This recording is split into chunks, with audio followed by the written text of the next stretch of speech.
नमस्कार मित्रों, आपका हमारे चैनल गुरु ज्ञान में हार्दिक अभिनंदन है। आज हम आपको सुनाने जा रहे हैं श्री बृहस्पतिवार की व्रत कथा। श्रद्धा भक्ति भाव से श्रवण करें। बोलो लक्ष्मी नारायण भगवान की जय। प्राचीन काल में एक महाप्रतापी राजा और दानी राजा राज्य करता था। वह नित्य गरीबों का और ब्राह्मणों की सहायता करता था। यह बात उनकी रानियों को अच्छी नहीं लगती थी। वह ना तो गरीबों को दान देती, ना ही भगवान का पूजन करती थी और राजा को भी दान देने से मना किया करती थी। एक दिन राजा शिकार खेलने वन को गया हुआ था तो रानी महल में अकेली थी। उसी समय बृहस्पति देव साधु वेश में राजा के महल में भिक्षा के लिए गए और भिक्षा मांगी। रानी ने भिक्षा देने से इनकार किया और कहा, हे साधु महाराज, मैं तो दान पुण्य से तंग आ गई हूँ। मेरा पति सारा धन लुटाते रहते हैं। मेरी इच्छा है कि हमारा धन नष्ट हो जाए, फिर ना रहेगा बांस ना बजेगी बांसुरी। साधु ने कहा, देवी तुम तो बड़ी विचित्र हो। धन संतान तो सभी चाहते हैं, पुत्र और लक्ष्मी तो पापी के घर में भी होनी चाहिए। यदि तुम्हारे पास अधिक है धन है तो भूखों को भोजन दो, प्यासों के लिए प्याऊ बनवाओ, मुसाफिरों के लिए धर्मशाले बनवाओ और जो निर्धन अपनी कुमारी कन्याओं का विवाह नहीं कर सकते उनकी कन्याओं का विवाह करवा दो। ऐसे कई काम हैं जिनके करने से तुम्हारा यश तीनों लोकों में परलोकों में फैलेगा। परंतु रानी पर उपदेश का कोई प्रभाव न पड़ा। वह बोली, महाराज आप मुझे कुछ न समझाए, मैं ऐसा धन नहीं चाहती जो हर जगह बांटती फिरूं। साधु ने उत्तर दिया, यदि तुम्हारी ऐसी ही इच्छा है तो तथास्तु, तुम ऐसा ही करना। बृहस्पतिवार को घर लीप कर पीली मिट्टी से अपना सिर धोकर स्नान करना, मिट्टी चढ़ाकर कपड़े धोना। ऐसा करने से आपका सारा धन नष्ट हो जाएगा। इतना कहकर वह साधु महाराज वहां से आलोप हो गए। साधु के अनुसार कई बातों को पूरा करते हुए रानी को केवल 3 बृहस्पतिवार ही बीते थे। उसकी समस्त धन संपत्ति नष्ट हो गई। भोजन के लिए राजा का परिवार तरसने लगा। तब एक दिन राजा ने रानी से बोला कि हे रानी, तुम यहीं रहो, मैं दूसरे देश जाता हूँ, क्योंकि यहाँ पर सभी लोग मुझे जानते हैं, इसलिए मैं कोई छोटा कार्य नहीं कर सकता। ऐसा कहकर राजा प्रदेश चला गया। वहाँ वह जंगल से लकड़ी काट कर लाता और शहर में बेचता। इस तरह वह अपना जीवन व्यतीत करने लगा। इधर राजा के प्रदेश जाते ही रानी और दासी दुखी रहने लगी। एक बार जब रानी और दासी को 7 दिन तक बिना भोजन के रहना पड़ा तो रानी ने अपनी दासी से कहा, हे दासी, पास ही एक नगर में मेरी बहन रहती है, वह बड़ी धनवान है, तू उसके पास जा और कुछ लेकर आ, ताकि थोड़ी बहुत गुजर बसर हो जाए। दासी रानी की बहन के पास गई। उस दिन वीरवार था और रानी की बहन उस समय बृहस्पतिवार की व्रत की कथा सुन रही थी। दासी ने रानी की बहन को अपनी रानी का संदेश दिया, लेकिन रानी की बड़ी बहन ने कोई उत्तर नहीं दिया। जब दासी को रानी की बड़ी बहन ने कोई उत्तर नहीं मिला तो वह बहुत दुखी हुई और उसे क्रोध भी आया। दासी ने वापस आकर रानी को सारी बात बता दी।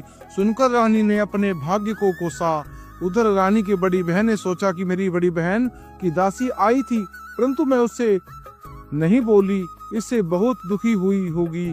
कथा सुनकर पूजन समाप्त कर वह अपनी बहन के घर आई और कहने लगी, बहन, मैं बृहस्पतिवार का व्रत कर रही थी, तुम्हारी दासी मेरे घर आई थी, परंतु जब तक कथा होती है तब तक न उठना है और ना ही बोलना है, इसलिए मैं नहीं बोली। और कहो दासी क्यों गई थी? रानी बोली, बहन तुमसे क्या छिपाऊं, हमारे घर खाने तक को अनाज नहीं है।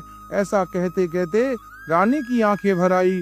उसने दासी समेत पिछले 7 दिनों से भूखे रहने की सारी बात कही, अपनी बहन को विस्तार पूर्वक सुना दी। रानी की बहन बोली, देखो बहन, भगवान बृहस्पति देव सबकी मनोकामना पूर्ण करते हैं। देखो शायद तुम्हारे घर में अनाज रखा हो। पहले तो रानी को विश्वास नहीं हुआ, पर बहन के आग्रह करने पर उसने अपनी दासी को अंदर भेजा तो उसे सचमुच अनाज से भरा एक घड़ा मिल गया। यह देखकर दासी को बड़ी हैरानी हुई। दासी रानी से कहने लगी, रानी, जब हमको भोजन नहीं मिलता तो हम व्रत ही तो करते हैं, इसलिए क्यों ना इस व्रत और कथा की विधि पूछ ली जाए, ताकि हम भी व्रत कर सके। तब रानी ने अपनी बहन से बृहस्पतिवार के व्रत के बारे में पूछा। उसकी बहन ने बताया, बृहस्पतिवार के व्रत में चने की दाल और मुक्का से भगवान विष्णु का केले की जड़ में पूजन करें तथा दीपक जलाएं। व्रत कथा सुने और पीले भोजन ही करें, इससे बृहस्पति देव प्रसन्न होते हैं। व्रत और पूजन विधि बताकर रानी की बहन वहां से अपने घर लौट आई। 7 दिन के बाद जब बृहस्पतिवार आया तो रानी और दासी ने व्रत रखा। गुड़साल में जाकर चना और गुड़ ले आई। फिर उसने केले की जड़ में तथा भगवान विष्णु भगवान का पूजन किया।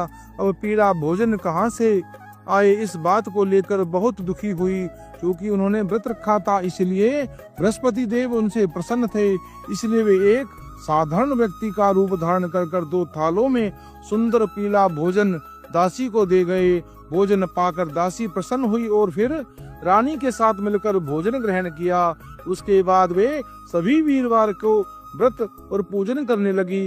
बृहस्पति भगवान की कृपा से उनके पास फिर से धन संपत्ति आ गई, परंतु रानी फिर से पहले की तरह आलस्य करने लगी।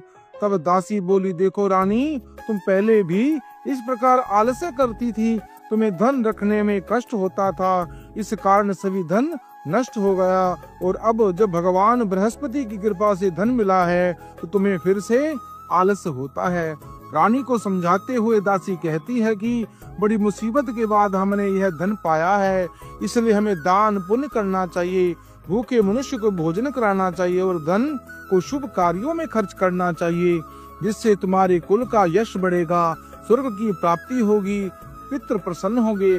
दासी की बात मानकर रानी अपना धन शुभ कार्यों में खर्च करने लगी, जिससे पूरे नगर में उसका यश फैला। बृहस्पतिवार के व्रत के बाद श्रद्धा के साथ आरती करनी चाहिए। उसके बाद प्रसाद बांटकर उसे ग्रहण करना चाहिए। एक दिन राजा दुखी होकर जंगल में एक पेड़ के नीचे आसन जमाकर बैठ गया। वहां अपनी दशा को याद कर व्याकुल होने लगा। बृहस्पतिवार का दिन था। एकाएक उसने देखा कि निर्जन वन में एक साधु प्रकट हुआ है। वह साधु वेश में स्वयं बृहस्पति देवता थे। लकड़हारे के सामने आकर बोले, लकड़हारे, इस सुनसान जंगल में तू चिंता मगन क्यों बैठा है? लकड़हारे ने दोनों हाथ जोड़कर प्रणाम किया और उत्तर दिया, महात्मा जी, आप सब जानते हैं मैं क्या कहूँ। यह कहकर रोने लगा और साधु को अपनी आत्मकथा सुनाई। महात्मा जी ने कहा, तुम्हारी स्त्री ने बृहस्पतिवार के दिन बृहस्पति भगवान का निरादर किया था, इसके कारण रुष्ट होकर उन्होंने तुम्हारी यह दशा कर दी है। अब तुम चिंता को दूर कर मेरे कहने पर चलो तो तुम्हारे सब कष्ट दूर हो जाएंगे और भगवान पहले से भी अधिक संपत्ति देंगे। तुम बृहस्पति के दिन कथा किया करो। 2 पैसे के चने मुक्का लाकर उसका प्रसाद बनाओ और शुद्ध जल से लोटे में शक्कर मिलाकर अमृत तैयार करो। कथा के पश्चात अपने सारे परिवार और सुनने वाले प्रेमियों को अमृत व प्रसाद बांटकर आप भी ग्रहण करो। ऐसा करने से भगवान तुम्हारी सब मनोकामनाएं पूरी करेंगे। साधु के ऐसे वचन सुनकर लकड़हारा बोला, हे प्रभु, मुझे लकड़ी बेचकर जितना पैसा नहीं मिलता जिससे भोजन के उपरांत कुछ बचा सकूं, मैंने रात्रि में अपनी स्त्री को व्याकुल देखा था। मेरे पास तो कुछ भी नहीं है जिससे मैं उसकी खबर मांग सकूं। साधु ने कहा, हे लकड़हारे, तुम किसी बात की चिंता मत करो। बृहस्पति के दिन तुम रोजाना की तरह लकड़ियां लेकर शहर जाओ। तुमको रोज से दुगना धन प्राप्त होगा, जिससे तुम भली भांति भोजन कर लोगे तथा बृहस्पति देव की पूजा का सामान भी आ जाएगा। इतना कहकर साधु अंतर ध्यान हो गए। धीरे धीरे समय व्यतीत होने पर फिर वही बृहस्पतिवार दिन आया। लकड़हारा जंगल से लकड़ी काट कर किसी शहर में बेचने गया। उसे उस दिन और दिन से भी अधिक पैसा प्राप्त हुआ। राजा ने चना गुड़ आदि लाकर गुरुवार का व्रत किया। उस दिन से उसके सभी क्लेश दूर हो गए। परंतु जब वह दोबारा गुरुवार का दिन आया तो बृहस्पतिवार का व्रत करना भूल गया। इस कारण बृहस्पति देव भगवान नाराज हो गए। उस दिन उस नगर के राजा ने विशाल यज्ञ का आयोजन किया तथा शहर में यह घोषणा कर दी कि कोई भी मनुष्य अपने घर में भोजन न बनाए न आग जलाए। समस्त जनता मेरे यहाँ भोजन करने आवे। इस आज्ञा को जो नहीं मानेगा उसे फांसी की सजा दी जाएगी। इस तरह की घोषणा संपूर्ण नगर में करवा दी थी। राजा की आज्ञा के अनुसार शहर के सभी लोग भोजन करने गए, लेकिन लकड़हारा कुछ देर से वहां पहुंचा, इसलिए राजा ने उसको अपने साथ घर ले आए और ले जाकर भोजन करा रहे थे तो रानी की दृष्टि उस खूंटी पर पड़ी जिसका उसका हार लटका हुआ था। वह वहां पर दिखाई नहीं दिया। रानी ने निश्चय किया कि मेरा हार इस मनुष्य ने चुरा लिया है। उसी समय सिपाहियों को बुलाकर उसको कारागार में डलवा दिया। जब लकड़हारा कारागार में पड़ा गया और बहुत दुखी होकर विचार करने लगा कि जाने कौन से पूर्व जन्म के कर्म से मुझे यह दुख प्राप्त हुआ, और साधु को याद करने लगा जो जंगल में मिला था। उसी समय तत्काल बृहस्पति देव साधु के रूप में प्रकट हुए। उसकी दशा को देखकर कहने लगे, अरे मूर्ख, तूने बृहस्पति देव की कथा नहीं करी, इसी कारण तुझे दुख प्राप्त हुआ। अब चिंता मत कर, बृहस्पतिवार के दिन कारागार के दरवाजे पर 4 पेड़े पड़े मिलेंगे। इससे तू बृहस्पति देव की पूजा करना, तेरे सभी कष्ट दूर हो जाएंगे। बृहस्पतिवार के दिन उसे 4 पैसे मिले। लकड़हारे ने कथा कही। उसी रात्रि को बृहस्पति देव ने सुनगर के राजा को स्वप्न में कहा, राजन, तुमने जिस आदमी को कारागार में डाल दिया है वह निर्दोष है, वह राजा उसे छोड़ देना। रानी का हार उसी खूंटी पर लटका मिलेगा।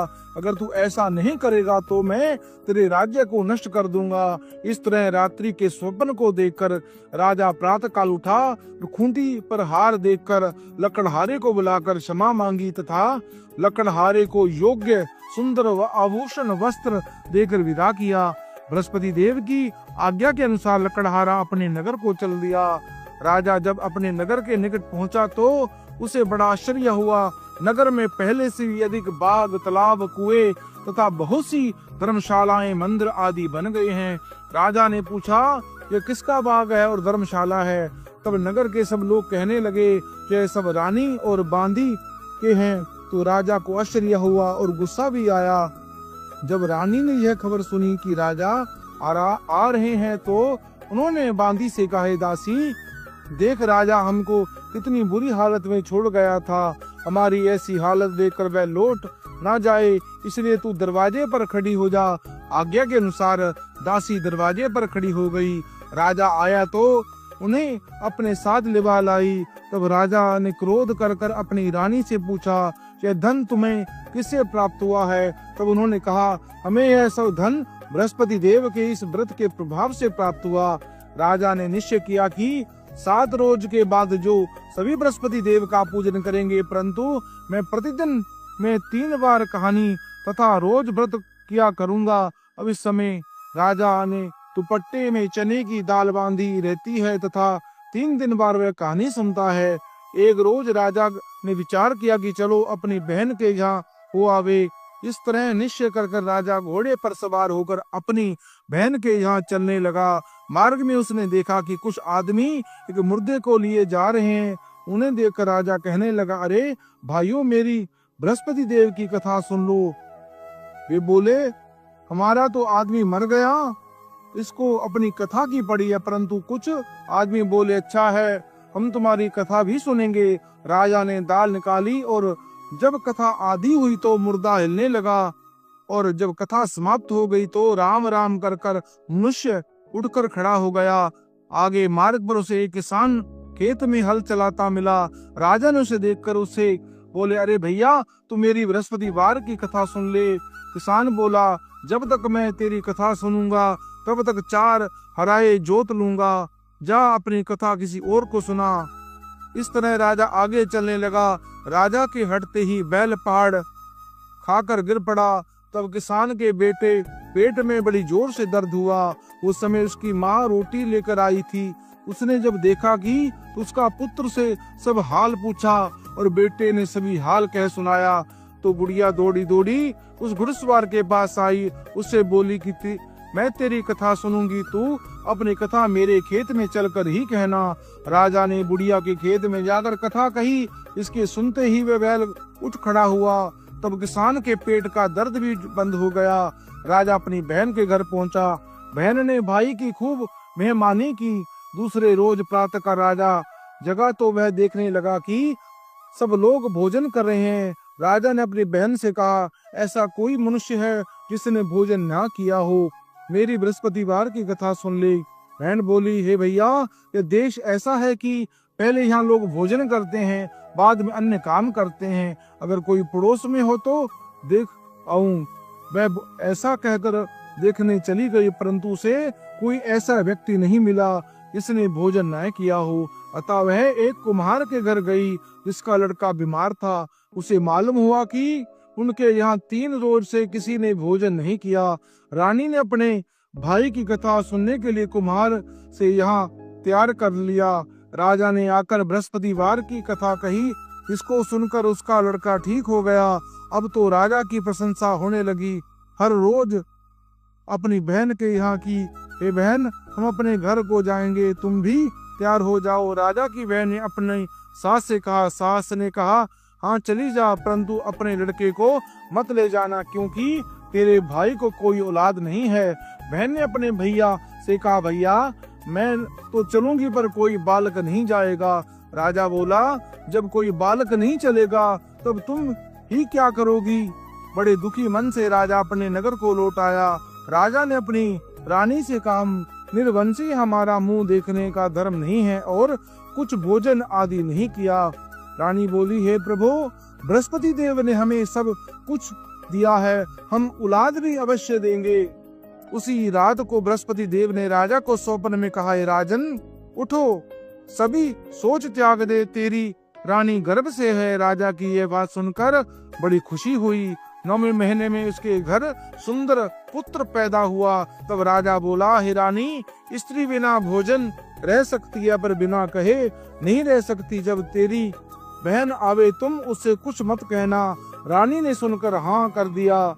जब राजा की बहन ने यह शुभ समाचार सुना तो वह बहुत खुशी हुई तथा बधाई लेकर अपने भाई के यहाँ आई। तभी रानी ने कहा, घोड़ा चढ़कर तो नहीं आई, गधा चढ़कर आई है। राजा की बहन बोली, भाभी, मैं इस प्रकार कहती हूँ तो तुम्हें औलाद कैसे मिलती? बृहस्पति देव ऐसे ही हैं, जिनके घर में कामनाएं हैं वे सभी पूर्ण करते हैं। भगवान बृहस्पति देव उन सब की सदैव रक्षा करते हैं। संसार में जो मनुष्य सद्भावना से भगवान का पूजन व्रत सच्चे हृदय से करते हैं, सभी मनोकामनाएं पूर्ण करते हैं। जैसे सच्ची भावना से रानी और राजा ने उनकी कथा का गुणगान किया तो उसकी सभी इच्छाएं बृहस्पति देव जी ने पूर्ण की। इसलिए पूर्ण कथा सुनने के बाद प्रसाद लेकर जाना चाहिए। हृदय से उनका मनन करते हुए जयकारा बोलना चाहिए। बोलो बृहस्पति भगवान की जय, भगवान विष्णु की जय। सुनिए दूसरी कथा। प्राचीन काल में एक ब्राह्मण रहता था। वह बहुत निर्धन था, उसके कोई संतान नहीं थी। उसकी स्त्री बहुत ही मलिनता के साथ रहती थी। वह स्नान करती नहीं थी, किसी देवता का पूजन नहीं करती थी, जिससे ब्राह्मण देवता बड़े दुखी थे। बेचारे बहुत कुछ कहते थे किंतु उनका कुछ भी परिणाम नहीं निकलता था। भगवान की कृपा से ब्राह्मण की स्त्री के कन्या रूपी रत्न पैदा हुई। कन्या बड़ी होने पर प्रातः काल स्नान कर कर भगवान विष्णु का जाप व बृहस्पतिवार का व्रत करने लगी।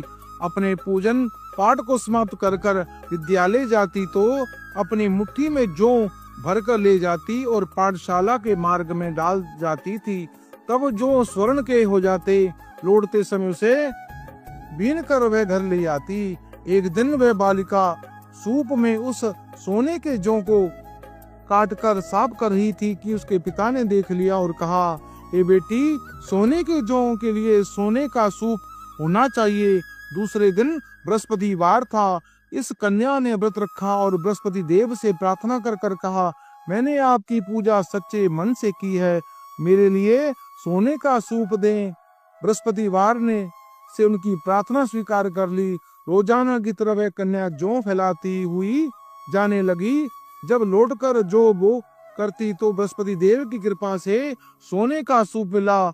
उसे घर ले आई, जिससे जौ साफ करने लगी तो परंतु उसकी माँ का वही ढंग रहा। एक दिन की बात है, वह कन्या सूप के सोप जो साफ कर रही थी। उस समय उस शहर का राजा का पुत्र वहां होकर निकला। इस कन्या के रूप और कार्य को देखकर मोहित हो गया तथा उसने अपने घर आकर भोजन तथा जल का त्याग कर उदास होकर लेट गया। राजा की इस बात का पता लगा तो वह प्रधानमंत्री के साथ उसके पास गया और बोला, हे बेटा, तुम्हें किस बात का कष्ट है? किसी ने अपमान किया है अथवा और कारण है? सो कहो, मैं वही कार्य करूंगा जिससे तुम्हें प्रसन्नता होगी। अपने पिता के राजकुमार की बातें सुनी तो वह बोला, मुझे आपकी कृपा से किसी बात का दुख नहीं है। किसी ने मेरा अपमान नहीं किया, परंतु मैं उस लड़की से विवाह करना चाहता हूँ जो सोने के सूप में जो साफ कर रही थी। यह सुनकर राजा आश्चर्य में पड़ गया और बोला, हे बेटा, इस तरह की कन्या का पता तुम ही लगाओ, मैं तुम्हें तेरा साथ विवाह करवा दूंगा। राजकुमार उस लड़की के घर का पता लगाया। तब मंत्री उस लड़की के घर गया और ब्राह्मण देवता को सभी हाल बताया। ब्राह्मण देवता राजकुमार के साथ अपनी कन्या का विवाह करने के लिए तैयार हो गया तथा विधि विधान के अनुसार ब्राह्मण की कन्या का विवाह राजकुमार के साथ हो गया। कन्या के घर से जाते ही पहले की भांति ब्राह्मण देवता के घर में गरीबी का निवास हो गया। तो भोजन के लिए भी अन्न बड़ी मुश्किल से मिलता था। एक दिन दुखी होकर ब्राह्मण देवता अपनी पुत्री के पास गया। बेटी ने पिता की दुखी अवस्था को देखा और अपनी माँ का हाल पूछा। तब ब्राह्मण ने सभी हाल कहा। कन्या ने बहुत सा धन देकर अपने पिता को विदा कर दिया। इस तरह ब्राह्मण का कुछ समय तो सुखपूर्वक व्यतीत हुआ। कुछ दिन के बाद फिर वही हाल हो गया।